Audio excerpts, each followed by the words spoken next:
The galaxy had already written humanity's obituary.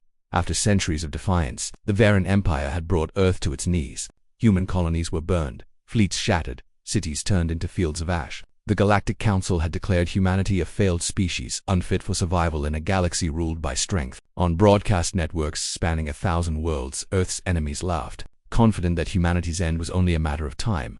But they had overlooked one thing in the silence.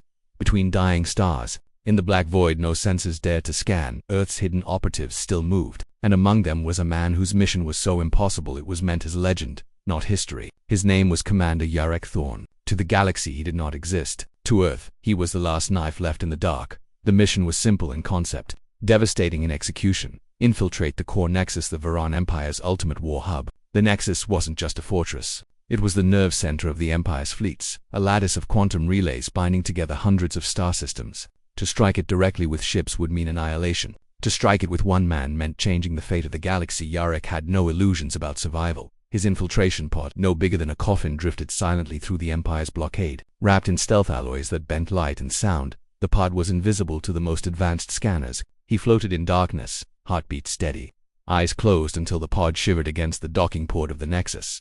When the hatch hissed open, the void swallowed him whole. He stepped into the belly of the beast. The Nexus was alive with activity, thousands of soldiers, engineers, and officers moving with mechanical precision, confident in the invulnerability of their empire. The halls gleamed with obsidian alloy, the walls humming faintly with energy as conduits carried power across systems. Yarek's suit shifted its patterns, blending him into shadow. To them, he was a ghost. Every step was measured, every corner was death waiting. But Yarek carried more than weapons. He carried Earth's last vengeance, a device known only as the Black Seed, no larger than his fist. It was the culmination of human desperation, a virus woven from code, nanotech, and quantum logic. Once seeded into the Nexus, it would spread like wildfire, rewriting the Empire's systems from within.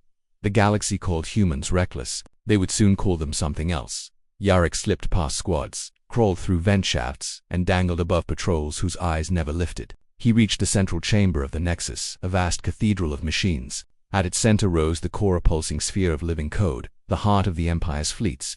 Star maps spiraled across its surface, showing battles, occupations, and victories that kept the galaxy under heel. He placed the Black Seed against the core. For a moment, nothing happened. Then, the chamber convulsed with light. Systems flickered, alarms screamed, and star maps dissolved into static. Yarek's visor lit with cascading lines of code as the Black Seed took hold, burrowing deeper, rewriting faster than the Nexus could resist. Ships vanished from networks. Fleets blinked offline. Entire armadas were reduced to silence in seconds. Across the galaxy, alien commanders panicked as their fleets turned dead in space. Warships once invincible now floated powerless, their systems hijacked. Colonies screamed for help, but their messages died in the void. The Empire, proud master of thousands of worlds, found itself blind, deaf, and paralyzed. And in the heart of it all stood one man. The guards finally saw him. Dozens, then hundreds, poured into the chamber, weapons raised. Yarek fought with a precision born of desperation. His rifle sang in silence, cutting down soldiers who never saw him move. His blade flashed with plasma arcs, carving through armor and flesh alike. Still, they came. He fought like a storm in the dark, but even storms break. A plasma bolt ripped across his side. Pain flared. His suit burned. Alarms shrieked in his ears. He staggered, but his hands never left the core. He pressed the Black Seed deeper, forcing it into every system, every relay, every command node until the Empire itself groaned beneath its weight. But when at last the core screamed and split open, Yarek knew he had succeeded.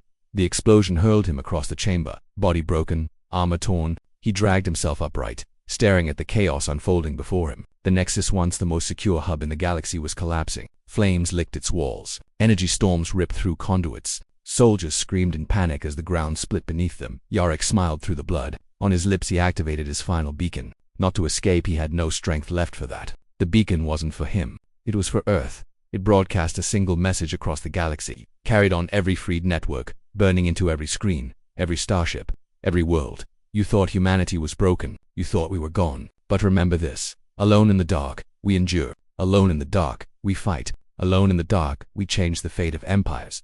The Nexus tore itself apart behind him, its systems unraveling in a cascade that rippled across the stars. Fleets died. Colonies rebelled. Chains snapped. The Varan Empire, supreme for 1,000 years, crumbled in a single night. Yarek Thorn was never seen again. His body was lost to the flames. His name whispered only in shadows. But across the galaxy, liberated species spoke of him as if he were more than a man. A myth, a force, a shadow who walked into the heart of an empire and rewrote the stars. The Galactic Council tried to deny it, the Veron survivors tried to bury it, but history remembered, because one human, alone in the dark, had changed everything.